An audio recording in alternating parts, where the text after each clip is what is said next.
Hello everyone. तो आज हम इस वीडियो के द्वारा गुजरात बोर्ड का हिंदी जो कि क्लास 12th का है, इसके चैप्टर नंबर 20 मनोहरपुरी की सीमा पर पढ़ रहे थे, जिसको लिखा है गोवर्धन राम त्रिपाठी ने। तो अगर आप इस चैप्टर को नहीं समझे हो तो पहले आप इस चैप्टर को समझ लें ताकि आपको इसके क्वेश्चन आंसर समझने में आसानी हो। इसके प्रश्नोत्तर को हमने 2 पार्ट में डिवाइड किया है, पार्ट 1 और पार्ट 2। कुछ प्रश्न उत्तर हम लोग पार्ट 1 में करेंगे, बचे हुए प्रश्नों को पार्ट 2 में करेंगे। तो आइए इसे हम स्टार्ट करते हैं। फर्स्ट है, निम्नलिखित प्रश्नों के उत्तर दिए गए विकल्पों में से चुनकर दीजिए। पहला क्वेश्चन है, मनोहरपुरी को किसने जीत लिया? हुणों ने, द्रविड़ों ने, म्लेच्छों ने या आर्यों ने? तो इसका सही आंसर होगा म्लेच्छों ने। सेकंड है, बैलगाड़ी 2 वनों के बीच से कैसे चल रही थी? धीरे धीरे, लड़खड़ाती, तेज गति से या चरमराती? तो इसका सही आंसर होगा चरमराती। थर्ड है, सरस्वती चंद्र के पीछे सवारों को किसने भेजा था? कुमुद सुंदरी ने, गुण सुंदरी ने, विद्या चतुर ने या बुद्धि धन ने? तो इसका सही आंसर होगा कुमुद सुंदरी ने। फोर्थ है, तिराहे में तिगुना भय है, यह वाक्य कौन बोलता है? सन्यासी, सूरसंग, सरस्वती चंद्र या बैलगाड़ी वाला? तो इसका सही आंसर होगा बैलगाड़ी वाला। फिफ्थ है, अंधकार में बिगुल बजने पर सूरसंग ने कैसा विचित्र स्वर निकाला? सियार जैसा, भालू जैसा, शेर जैसा या कुत्ते जैसा? तो इसका सही आंसर होगा सियार जैसा। नेक्स्ट है, निम्नलिखित प्रश्नों के उत्तर एक एक वाक्यों में लिखिए। जिसका पहला प्रश्न है, मनोहरपुरी सुवर्णपुर से कितनी दूर है? तो मनोहरपुरी सुवर्णपुर से लगभग 10 कोस दूर है। सेकंड है, मनोहरपुरी का सिवान किन 3 राज्यों के सिवान से मिलता है? तो मनोहरपुरी सिवान यानी सीमा, तो मनोहरपुरी का सिवान सुवर्णपुर, रत्ननगरी और अंग्रेजी राज्य के राज्यों के सिवान अर्थात सीमा से मिलता है। थर्ड है, बैलगाड़ी के पीछे भेजे गए 3 सवारों के क्या नाम थे? तो बैलगाड़ी के पीछे भेजे गए 3 सवारों के नाम थे अब्दुल्ला, फतेह संग और हरभमजी या हरभमजी। फोर्थ है, बैलगाड़ी वाले ने बैलों को कहाँ खोला? तो बैलगाड़ी वालों ने तिराहे के बीच में बरगद के पेड़ के नीचे बैलों को खोला। फिफ्थ है, भूप सिंह की गद्दी कौन हचमचा रहा था? तो भूप सिंह की गद्दी सूरसंग हचमचा रहा था। नेक्स्ट है, निम्नलिखित प्रश्नों के उत्तर 2-3 वाक्यों में लिखिए।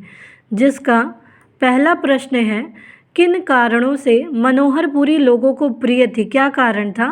तो यद्यपि मनोहरपुरी का सारा कृत्रिम वैभव नष्ट हो चुका था, क्यों? क्योंकि उसको म्लेच्छों ने जीत लिया था, फिर भी ईश्वर प्रदत्त सुंदरता इस गांव में अभी भी थी। ईश्वर के द्वारा जो प्राप्त सुंदरता थी, ये गांव में अभी भी बरकरार थी। इसके अलावा लोगों का इस गांव से भावनात्मक लगाव था। इन कारणों से मनोहरपुरी लोगों को प्रिय थी। सेकंड है, मनोहरपुरी गांव की दृष्टि सीमा कैसे रुंध गई थी? तो मनोहरपुरी गांव के उत्तर में सुंदर नगरी नाम का छोटा सा पर्वत था। दोनों ओर बड़े बड़े वन थे। पूर्व में आम के वन थे। इसके अलावा बड़े हिस्से में असंख्य बरगदों को घटाएं तथा गन्ने के खेत थे।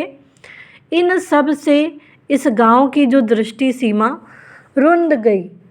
तो यहाँ पे बताया गया है कि किस तरीके से ये जो नगरी है मनोहरपुरी, ये उत्तर में इसके सुंदरगिरी था और छोटा सा पर्वत सुंदरगिरी पर्वत का नाम है, और उसके दोनों ओर बड़े बड़े वन थे।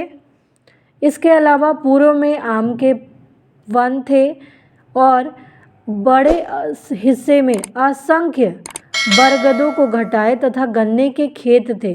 तो ये सारी चीज़ों से इनका जो दृष्टि है या गांव की दृष्टि सीमा रुंध गई। नेक्स्ट है, सुवर्णपुर का रास्ता मनोहरपुरी की ओर कैसे मुड़ता था।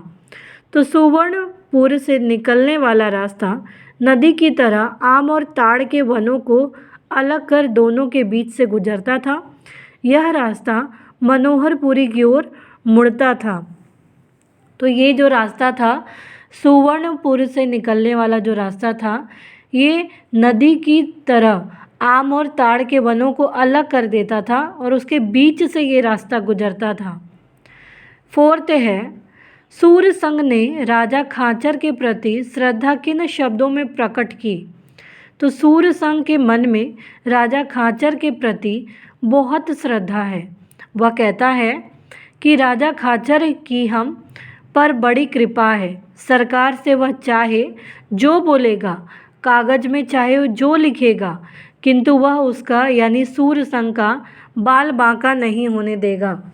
तो यहाँ पे क्या बताया गया है कि सूरसंग के मन में राजा खाचर के प्रति बहुत ज़्यादा श्रद्धा था या बहुत ज़्यादा आदर था उनके प्रति, और उसका ऐसा कहना था कि राजा खाचर की हम पर बड़ी कृपा है, वो हम पर उनकी जो बहुत कृपा है।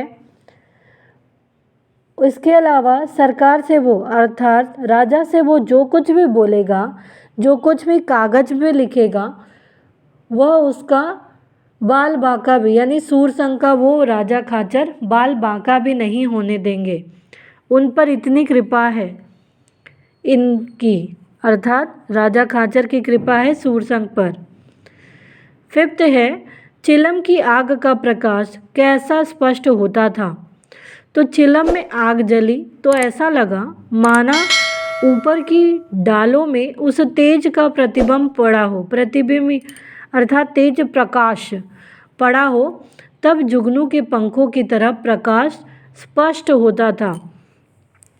तो यहाँ पे बताया गया है कि जब चिलम में आग जली तो ऐसा लगा मानो कि ऊपर की जो डाल है उसमें तेजी से रोशनी आई और ऐसा प्रतीत हुआ जैसे जुगनू की पंखों की तरह जो प्रकाश है वो स्पष्ट होने लगा, दिखने लगा। तो उम्मीद है आपको यहाँ तक की स्टोरी समझ में आई होगी। अगर आपने इस चैप्टर को नहीं समझा है तो पहले आप इस चैप्टर को समझ लें। तो प्लीज़ आप इस वीडियो को लाइक करना, शेयर करना, सब्सक्राइब करना, कमेंट करना ना भूलें। Thank you.